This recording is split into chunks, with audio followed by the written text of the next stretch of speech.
In fact, notice in your notes, I've given you some questions to ponder. I want you to think about these, okay? This isn't for someone else. This is for us. Have you ever done something you wish you hadn't when you were angry? Yes or no? Everyone who said no is a liar. Number 2, have you ever said something you wish you could take back when you were angry? I don't love you anymore. I wish you were never been born. I hate you. You can take this job and shove it. At which time you go home and your mate says, so how did the day go? You know, I got sick and tired of that supervisor boss telling me what to do and treat me that way. So what happened? I told him he could take this job and shove it. So how are we going to pay our bills? And do you have another job? And all of a sudden you realize, maybe I should have rethought that one, at least on the timing. Have you ever made a bad decision when you were angry? One that you look back and makes you think, without a doubt, that was the dumbest thing I've ever done. Have you ever ruined a friendship, a marriage, a family relationship, a ministry relationship, or a business situation because you were angry? And finally, have you ever seen a person hurt because of someone's anger physically, emotionally, or psychologically? I have lived for now over 40 years with a woman who grew up with a father who had incredible anger issues, who marred all 3 of his daughters psychologically in ways that every one of them have required counseling. But by the grace of God, in renewing your mind and beginning to get God's view of things, I've watched my wife not stuff everything or assume that when there's ever a problem, it must be her fault because how she was treated for years growing up. In summary, notice, without exception, we all struggle with angry feelings at times, and those angry feelings have done more than their share of damage in our relationships with others. Now, what I want you to know is if you said yes to any of those, and some of you said yes to more than others, like I did, I want you to know there's hope, and I want you to know that in our time together, we're going to learn to identify good anger and bad anger. We're going to learn specific tools about how to be mad but not sin. We're going to actually learn together how to take anger as a sort of a light on the dashboard that will tell us, oh, there's something wrong, and instead of being a foe, it'll become our friend. And we'll learn how to channel righteous anger in a way where God uses us more than ever before. And we'll learn how to respond to other people's anger and address the kinds of anger that come at us. And rather than stuffing it down or spewing it out or having relationships that keep on spinning, you're actually going to learn from God some ways that'll really change your life and change your relationships. Could I ask you to shut your eyes just a moment before we go on? Because what we want to talk about is that anger has many faces in just a moment. But what I want you to do is just shut your eyes and say, Lord, all those questions that Chip said stirred up things. And for some, you want to repress them, and there's feelings of, oh, you feel shame. This is just reality. Father, will you help us own the reality that we all are angry and it is normal. But would you help us to grasp how we express our anger? And then how do we receive it? And would you teach us to let the Holy Spirit guide us in ways that we can turn anger from one of our greatest foes to a friend? A God-given emotion that your will could be done on earth the way it's done in heaven. In Jesus' name. Now I want you to look with me as we open to session 2. And anger has many faces. If you would have asked my wife, and probably a number of you, do you have any problem with anger? There's some of you that would say, no, not really. No, I don't. I get a little frustrated now and then. But no, I don't get mad. I don't yell. I don't scream. I don't throw things. No, anger's not really a big issue with me. I'm going to suggest that anger has three primary faces. We're going to talk about spewers, people that explode. We're going to talk about people that are stuffers who push it down in. And then we're going to talk about leakers, people who get angry, but they realize it's not safe to express it over here, so they take it over here to a safe area. And sometimes they express it to people that weren't even a part of what made them angry. Or sometimes they figure out how to push the buttons of that person, and then they can say, oh, I was only joking. Now, I'm going to go through these, and I've never done anything quite like this, but I'm going to describe each one of those.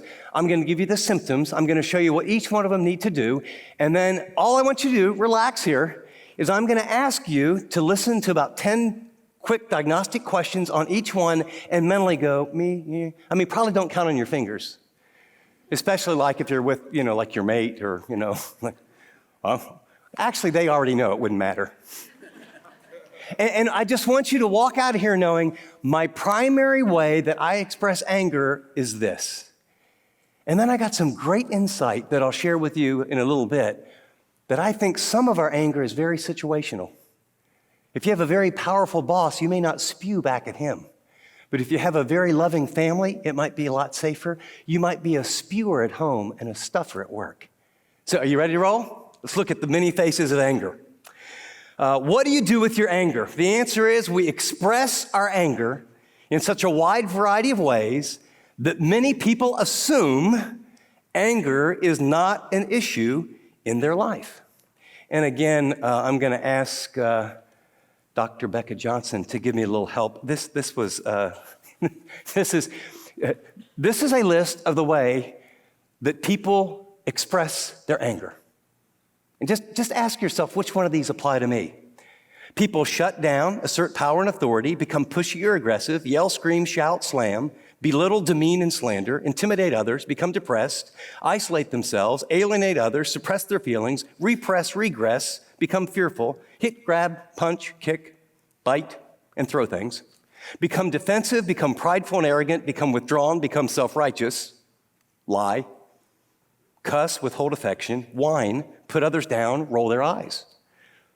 Other people express their anger by spewing it out, threatening others, become hostile or violent, blaming others, feeling shame, manipulating others, experiencing self-hatred, covering up their feelings, pretending you don't really feel that way, rationalizing or justifying your actions or feelings, making excuses, becoming discouraged, despondent, and depressed, gossiping or slandering someone that you feel righteously should get it, minimizing your anger and how it affects others, denying your feelings, feeling self-pity, becoming critical and cynical, becoming sarcastic, giving the other person the silent treatment, and finally, crying. That's how we express our anger. And there's probably more, but I can't take any more than that.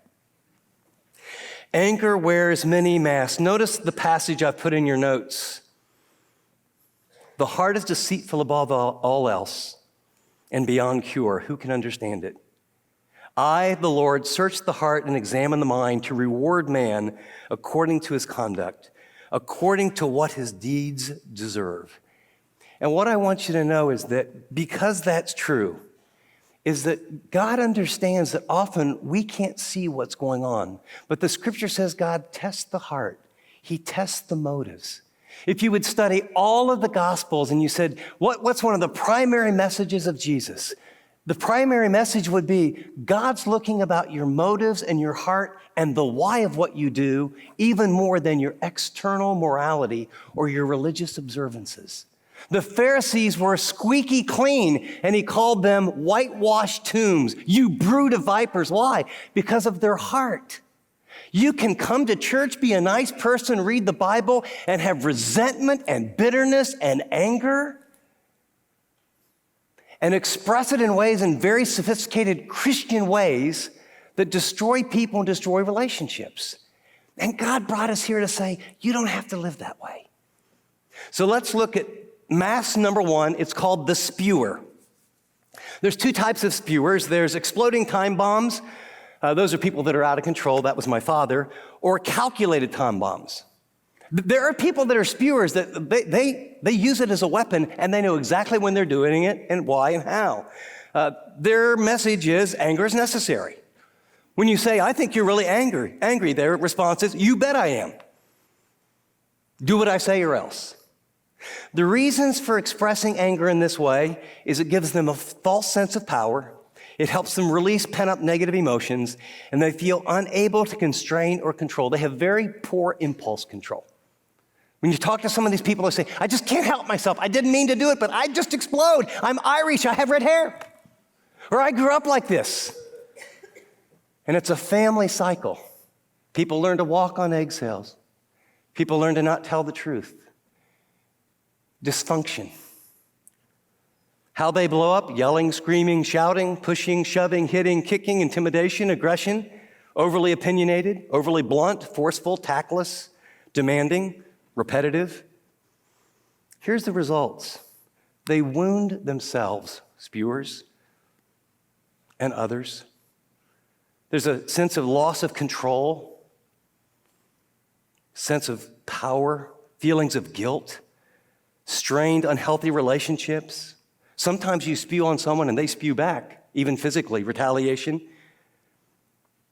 Regrets. I remember when this book come out, they usually have you kind of do radio interviews, and they interview you about the book, and Beck and I were doing that, and there was a call from a guy from Chicago, and he says, I can't tell you my name. He goes, I'm a leader in the church, I'm an elder in the church, I read my Bible every morning, I love God with all my heart, and so I don't want people to know who I am. And he said, but I got to tell you, as I hear you all talk, I'm a spewer. And he goes, and how do you ever stop? And he goes, I feel so terrible, and I literally cry and I weep and I ask God for help, and I tell my wife and I tell my kids, I'm so sorry, and I'm looking into their eyes and I'm damaging them. But how do you ever break out of it? Some people who spew just feel such remorse and they want to change. Good news is you're going to learn how. Okay, let's find out if you are a spewer. I'm going to ask 10 quick questions, and what I want you to do mentally, go, yeah. Now, by the way, it's yes, no, or maybe, but don't I'm going to go fast. So well, maybe, sort of. Look, first response, okay? First response, just, yeah. And if you're in doubt, say yes. Because the one part of our human makeup is we have denial that's just over the top. Okay. Here's the 10 characteristics. Which ones apply to you? You get to about 5, 6, or 7. This might be in your wheelhouse. Number 1, I can be blunt and forceful when someone does something to frustrate me. 2, as I speak, my convictions, my voice becomes increasingly louder.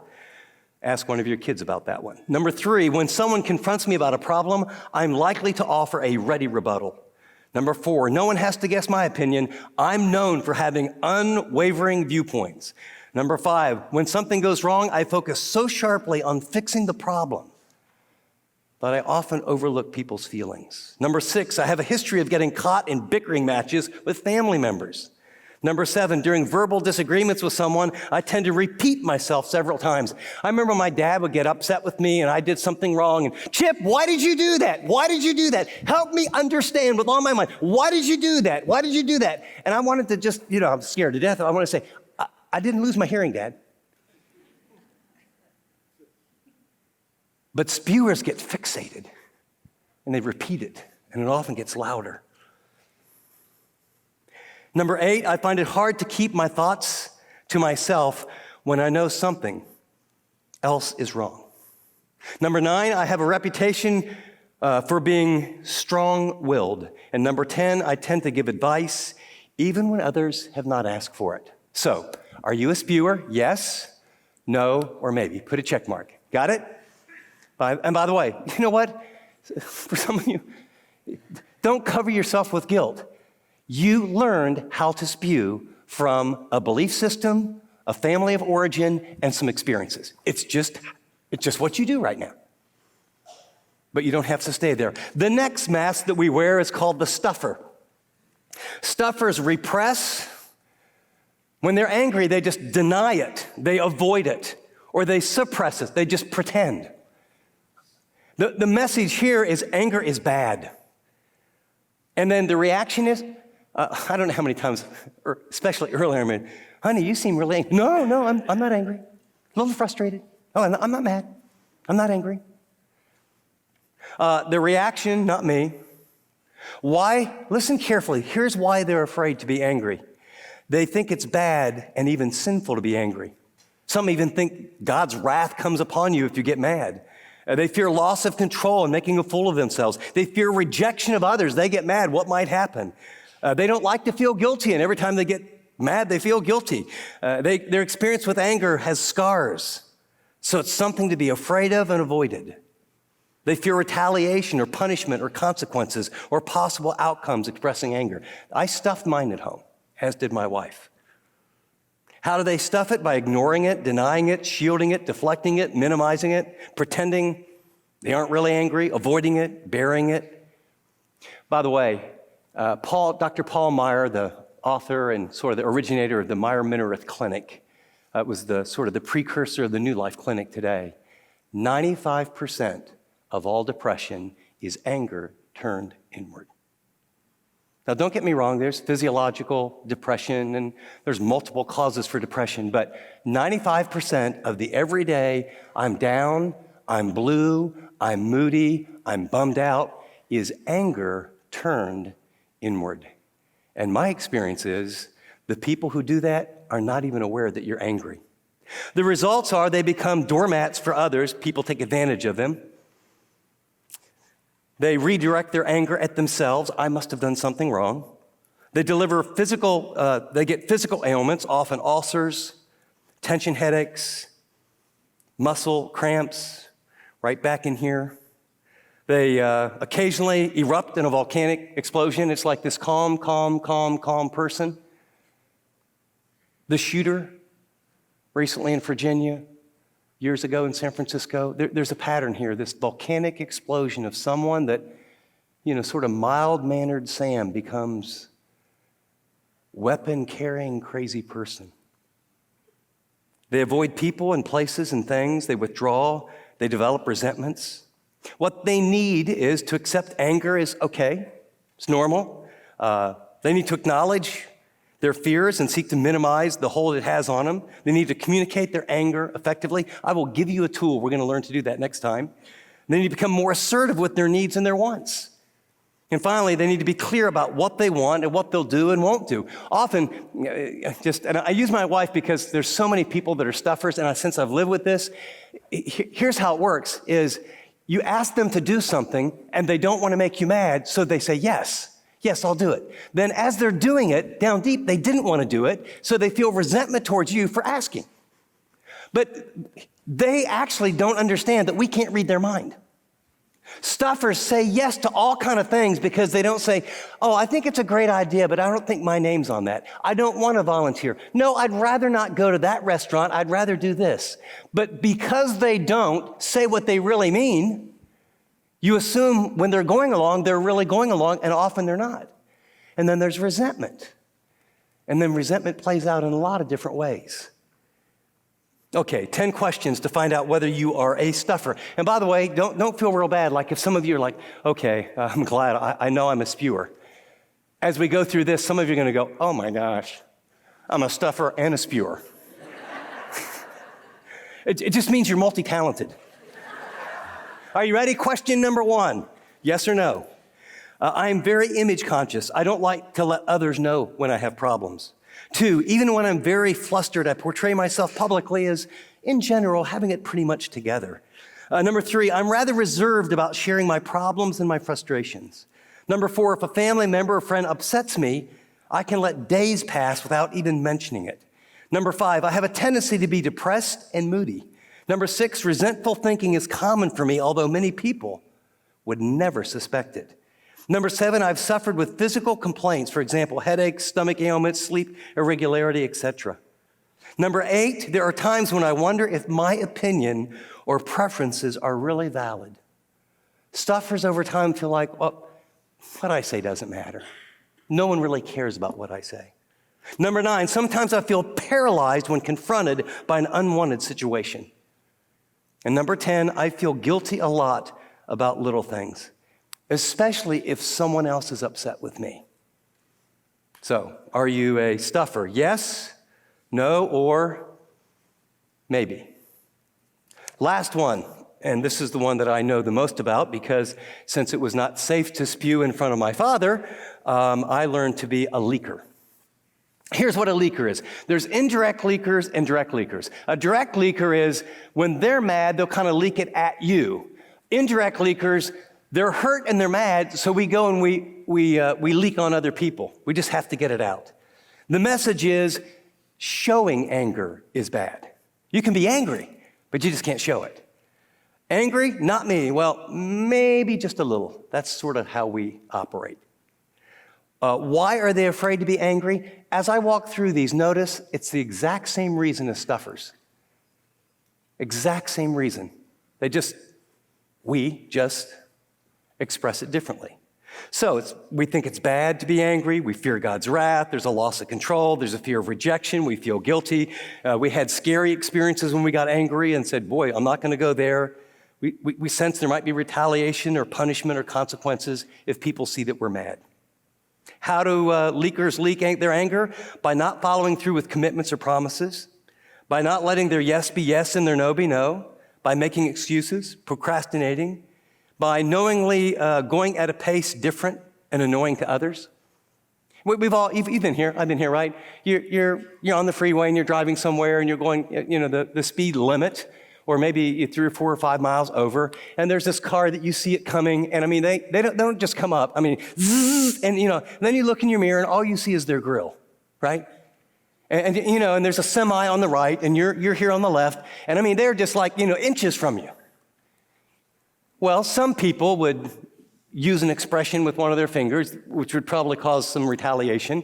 I'm not one of those kind of people, but I have been known to look in the rearview mirror and think, oh, he's really in a hurry. And he's very impolite, and she's up on my bumper. I'm going 67. I wonder what 57 feels like. And no eye contact whatsoever. Don't look in the mirror. And then, you glance up. Okay, let's go with 50. Right? What am I doing? I'm paying him back. I'm leaking my anger. They become critical and negative, become isolated. Here's what leakers need. They need to accept that anger is okay and normal. They need to acknowledge their fears and seek to minimize the influence of. They need to communicate their anger effectively, which we're all going to learn to do next week, to become more assertive with their needs and wants, and to become clear about what they will do and what they won't do. It's almost the same thing. So are you ready? Here's the 10 characteristics of leakers. Number 1, when I'm frustrated, I become silent knowing it bothers other people. Number 2, I'm prone to sulk and pout. Number 3, when I don't want to do a project, I procrastinate. I can be lazy. When someone asks me if I'm frustrated, I will lie and say, no, everything's fine. Number 5, there are times when I'm deliberately evasive so others won't bother me. Number 6, I sometimes approach work projects half-heartedly.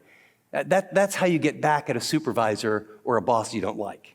Number 7, when someone talks to me about my problems, I stare straight ahead, deliberately obstinate. Has anyone had one of your kids do that? I mean, you are really, okay, we've got to talk about this. I mean, this is a serious issue. And they're saying, it's called passive aggressive. I'm not even letting you in, Mom or Dad. Number 8, I'm often sarcastic and hide my true hurts behind jokes. I withdraw affection and become sexually frigid when I'm hurt. I forget to do things for people who have wounded me. Yes, no, or maybe. Here's what I want you to know. All we wanted to do is to learn anger is something we all deal with. We wanted to know that anger can be very positive, it can be very negative. We wanted to learn that basically we express it by spewing, by stuffing, or leaking, and I would say even situationally.